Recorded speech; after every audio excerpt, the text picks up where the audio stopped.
The Ring of the King. Once there was a king with a ring. In that ring lay the secret of his power and greatness. The ring was made of gold brought up the river Nile, inlaid with silver brought up the river Congo, and topped with diamonds brought up the river Zambezi, so the story went, though exactly where it had come from no one was sure. The ring was so powerful that whoever wore it was protected from all mortal danger. That meant that no matter how many people came charging round the corner, waving spears and axes or shooting arrows, the king could never get hurt, provided, of course, that he was wearing the ring.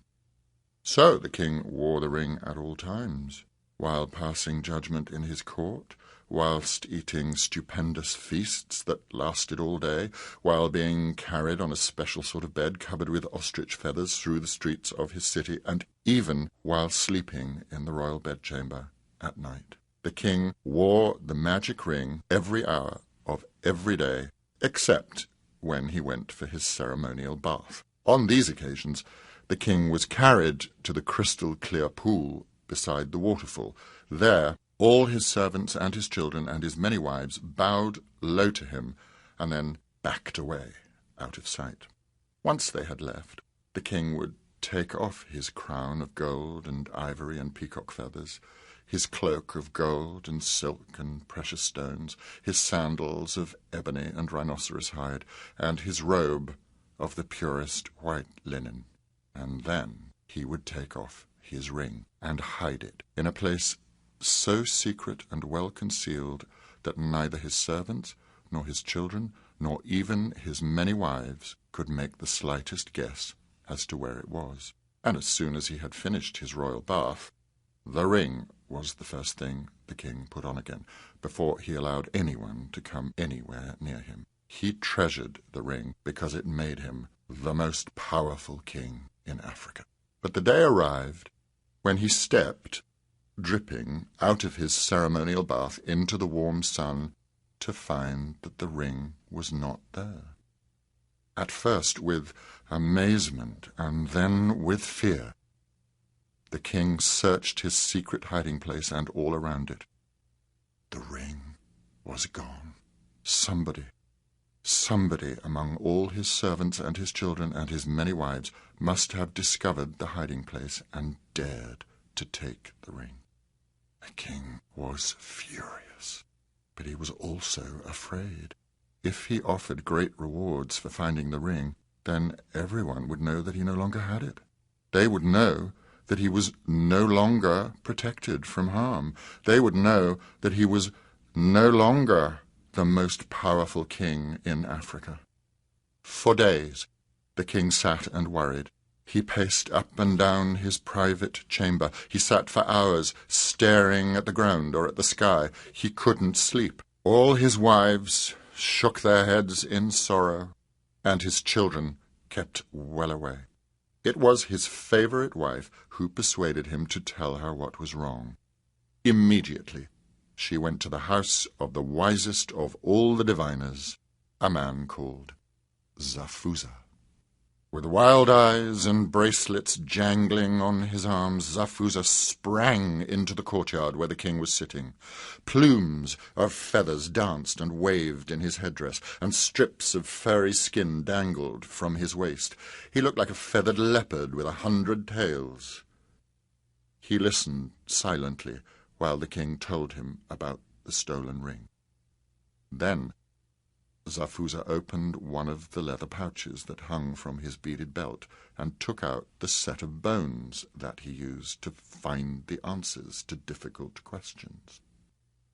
Smoothing a circle in the sand, Zafuza held the bones towards the sky, gave a sharp cry, and then dropped them. Carefully he examined the pattern in which they lay. Then Zafuza straightened up and looked at the king. "Your ring will be found, Your Majesty," he said. "The thief is close to us." "Who is it?" demanded the king. Zafuza shook his head. "You shall see. You will not need magic. Send for your woodcutters." The king did so at once, and Zafuza explained to them what was needed. At dawn on the next day, all those who could possibly have had the slightest chance to steal the ring were gathered in the great square in front of the palace. The king appeared at the top of the steps leading down from the front door and stood there, staring silently at the bowing people. Then he clapped his hands, and soldiers appeared all round the square, ready and armed with sharpened spears, so that no one could escape. Through a small archway appeared Zafuza, all the more terrible now, with white circles around each eye and strange dark designs on his body. After him came the woodcutters with great numbers of straight wooden sticks. They heaped the sticks in the centre of the square. Zafuza danced around the sticks, chanting in a language nobody had heard before, and it was clear to even the smallest child that he was casting a spell on the sticks. Finally, at the king's command, everyone in the square was given one stick. "Take care," thundered Zafuza. "These sticks are full of power. Do not lose them. Have them with you all through today. Bring them back here at dawn tomorrow. As the sun rises, we shall see what we shall see." Sticks of power? All the people were amazed. The sticks looked so ordinary. They compared sticks with each other. They all looked just the same. A few were a little thicker or thinner, but they were all the same length. In fact, they were all exactly the same length. How curious! The guards moved aside, and the servants, children and wives, were allowed to leave, shuffling backwards, of course, for no one ever turned a back on the king. So they all saw the king beckoning with a finger to his favourite wife. As she knelt before him, he whispered in her ear, "The thief is as good as caught. The stick will catch him. This night the stick of the thief will grow in length by the breadth of 3 fingers. But don't tell anyone I said so." As he strode into the carved doorway, all the wives, children, and servants crowded around the favourite wife to find out what the king had said. Now, the favourite wife was a very careful woman. She didn't breathe a word to any of them, except to her own extra special friend. That friend was a trustworthy woman too, and she told only her mother and her wise old aunt. But the strange thing was that by the time the sun set that evening, every single person who had been in the square knew that by dawn the thief's stick would have grown in length by the breadth of 3 fingers.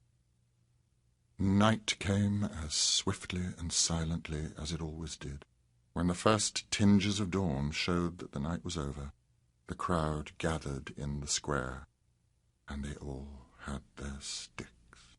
The sun crept up into the sky, and suddenly there was Zafuza, a gleaming spear in his hand, glaring at the people.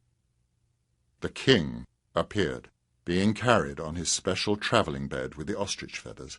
Beside him walked the chief builder in the kingdom, bearing his measuring rod. Stick after stick was measured, all the way round the square. Not one of them had grown so much as a fingernail in length. But there was one stick, carried by a sweating servant with a shifty look in his eyes, that was exactly the thickness of 3 fingers shorter than everyone else's. "There's the thief!"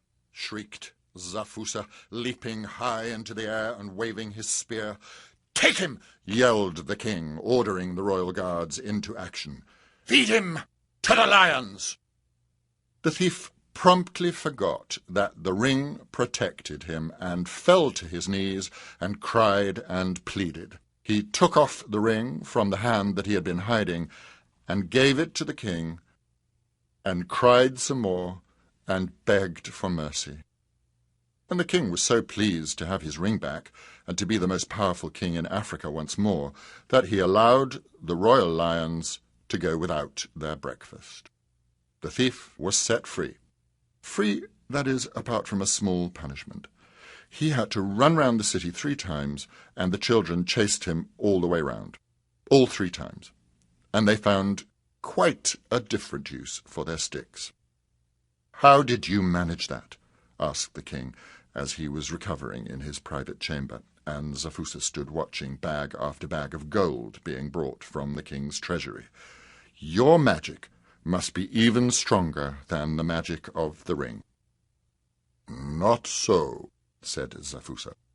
"I told you it would not need magic. All it needed was one very guilty man. He knew so well that he was the thief, that he really believed his stick had grown 3 fingers in length during the night, so he cut off that length and thought no one would notice." Zafuza tied up the bags of gold in a spare sheepskin he'd had the foresight to bring with him, and bowed once to the king. "Remember, there is more than one kind of magic, Your Majesty." This has been an excerpt from Nelson Mandela's Favorite African Folk Tales, an audiobook available now and in bookstores. Helen Mirren, Whoopi Goldberg, Hugh Jackman, Samuel L. Jackson, Charlize Theron, and Matt Damon are only a few of the extraordinary talents who lent their voices to this family-friendly collection. Visit MandelasFavoriteFolktales.com for more.